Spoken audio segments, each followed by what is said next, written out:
নিজের জীবনে অনেক মানুষকেই হারালাম। ঠাকুমা, মা, বাবা, পিসি, এমনকি পিসির ছেলে ভাই, যাকে হারাবার কথা স্বপ্নেও ভাবিনি, তাকেও হারিয়েছিলাম। ১ বছর আগে হারালাম দিদাকে। তার ৬ মাস আগে হারিয়েছিলাম বড় মামিকে। এত সবাই কাছের মানুষকে হারাতে হয়েছিল। প্রতিটা মানুষের জীবনেই সব মানুষই বড়রা হারিয়ে যায় এক এক করে। কিন্তু আমার মা, মামি, বাবা এরা অনেক আগেই হারিয়ে গেল। এমনকি পিসি, ভাই এরা প্রচুর আগেই হারিয়ে গেল, যারা আরও অনেক দিন থাকতে পারতো এই পৃথিবীতে। কিন্তু দুর্ভাগ্যবশত তাদের আমি হারিয়েছি। এমনই একটা দিন, আজ দিদা মারা গেছে। ১টা বছর হলো মামা বাড়িতে তাই কাজ। আর যেহেতু ৬ মাস আগে মামি মারা গেছিল দিদা মারা যাওয়ার, তাই মামির কাজটা আর হয়নি বছরের। এই একসাথে ১.৫ বছর পর মামির কাজটা হবে। তো আমি সকালবেলায় রেডি হয়ে চলে গেলাম মামা বাড়ি গিয়ে দেখছি ভাই বোনরা কাজ করছে, তার আগে মামারা কাজ করছিল, যেটা বড় মামা আমার। তারপরে যেহেতু মামিরও কাজ হবে, তাই মামি কাজ ভাই করলো। তো সব একসাথেই কাজ হলো। মামি, দিদা মারা যাওয়াটা মেনে নিতে হবেই, কারণ দিদা।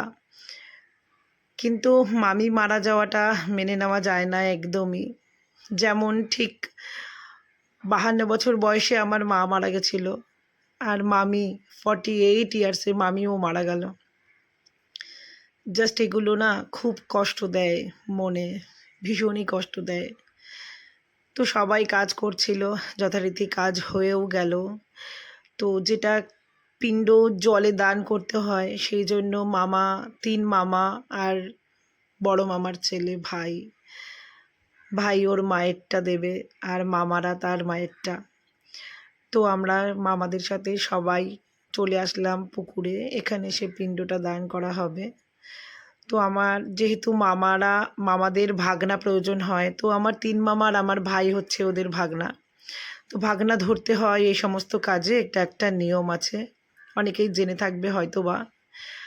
আর আমার বড় মামার ছেলেও মামিরটা দেবে, তখন আমার ছেলে হচ্ছে ওর ভাগনা।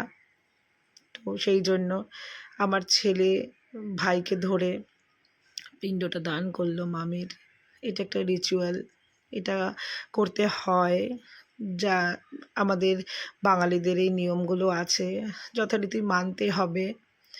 আমার কাছে মনে হয় না মানুষ মরে যাওয়ার পর কিছু করে কোনো লাভ আছে। মানুষ বেঁচে থাকতে তাকে সব কিছু করো, ভালোবাসো, তাকে কেয়ার করো, সব কিছু করো, মরে যাওয়ার পর আর কিছুই থাকে না। কিন্তু যেহেতু আমরা কিছু পারিপার্শ্বিকও লোকের কথায় আমাদের কাজগুলো করতে হয়, তো আমরা শেষ কাজটা করেও চলে আসলাম।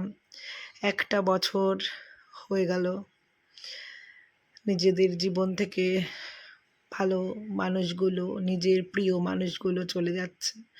আরও যে বেঁচে থাকতে গেলে কত মানুষকে হারাতে দেখব, তার কোনো ঠিক নেই। তো আজকে এই পর্যন্তই।